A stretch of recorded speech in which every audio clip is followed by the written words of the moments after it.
एक और बड़ी खबर जल्दी से बता दें, चीन का बायो वेपन है कोरोना वायरस। एक और बड़ी खबर सामने आ रही है, ब्रेकिंग न्यूज। वायरस लीक होने वाली लैब के रिसर्चर ने बड़ा दावा कर दिया है। चीन के वुहान लैब के रिसर्चर के दावे से हड़कंप मचा हुआ है। चीन के रिसर्चर चाओ शाओ का दावा सामने आया है, सबसे तेजी से फैलने वाले स्ट्रेन पर रिसर्च करनी थी। ये दावा निकलकर सामने आया है। ये बहुत बड़ा दावा है कोविड-19 को लेकर कि ये बायो वेपन की तरफ इशारा कर रहा है। ये बायो वेपन है और ये एक रिसर्चर, वही वुहान लैब जहां से कोरोना निकला, उसी वुहान लैब के रिसर्चर ने बड़ा दावा किया है। वायरस लीक होने वाले लैब के रिसर्चर ने ये दावा किया है।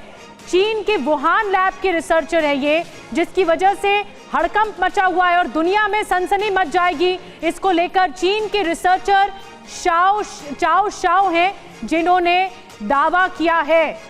और मैं जल्दी से बात करूंगी, मैं राजन कोचर सर आपके पास आ रही हूँ। ये जो बायो वेपन के बारे में बात की जा रही है, ये बहुत सनसनीखेज दावा है और उसी लैब से, उसी वुहान लैब से जहां से कोरोना लीक हुआ था।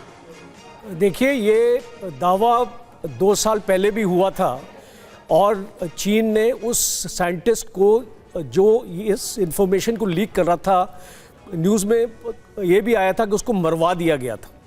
और ये शंका, ये डाउट हमको अभी भी है और WHO के पास भी इसका इसको रिक्वेस्ट या इसको चाइना का रिव्यू करने के लिए बताया था कि एक टीम WHO की चाइना जानी चाहिए और उनके लैब को वहाँ पे इंस्पेक्ट करना चाहिए, जिसको चाइना ने वीटो किया था जी। तो ये सारी इंफॉर्मेशन जो हमको बायो लैब के बारे में मिल रही है, ये काफ़ी पुख्ता है। एक वाइट पेपर भी इसमें अमेरिका ने इसको इशू किया था, इसमें डिटेल्स थी इसके बारे में और कब से इनका ये कोरोना का प्रोग्राम स्टार्ट हुआ था और इसका मकसद क्या था, ये सारी इंफॉर्मेशन अवेलेबल थी। और अभी जो इंफॉर्मेशन आपके चैनल में दिखाई जा रही है, ये इस इंफॉर्मेशन को और भी पुख्ता करता है। ठीक है संदीप सर, ये बताइए कि चाओ शाओ की तरफ से जो नया दावा किया गया है बायो वेपन को लेकर, क्या इस नए दावे के बाद जो चीन है वो मुश्किलों में घिरता हुआ नजर आएगा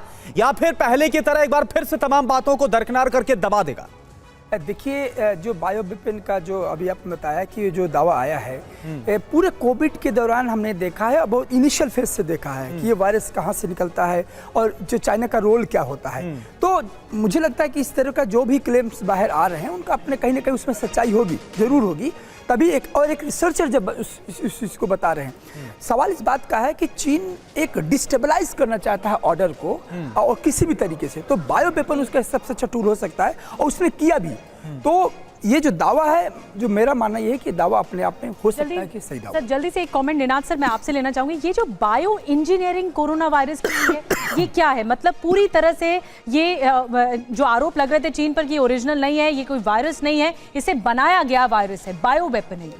देखिए, तीनों लैब्स जो वुहान में हैं वो अमेरिकी फंडेड भी थी।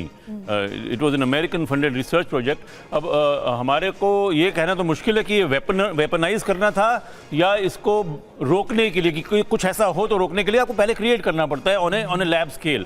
मुझको लगता है कि जहाँ तक चाइना का सवाल है, चाइना ने पूरी दुनिया के 50 लाख लोग मारने के बाद अगर कुछ नहीं कर पाई दुनिया, तो China is now too big to fail, तो उनको कोई फर्क नहीं पड़ने वाला। एक लास्ट कमेंट था पर सर, एक लास्ट कमेंट, बहुत कम समय है। मुझे शुरू से पता था, कोई शक नहीं था कि ये बायो वेपन है।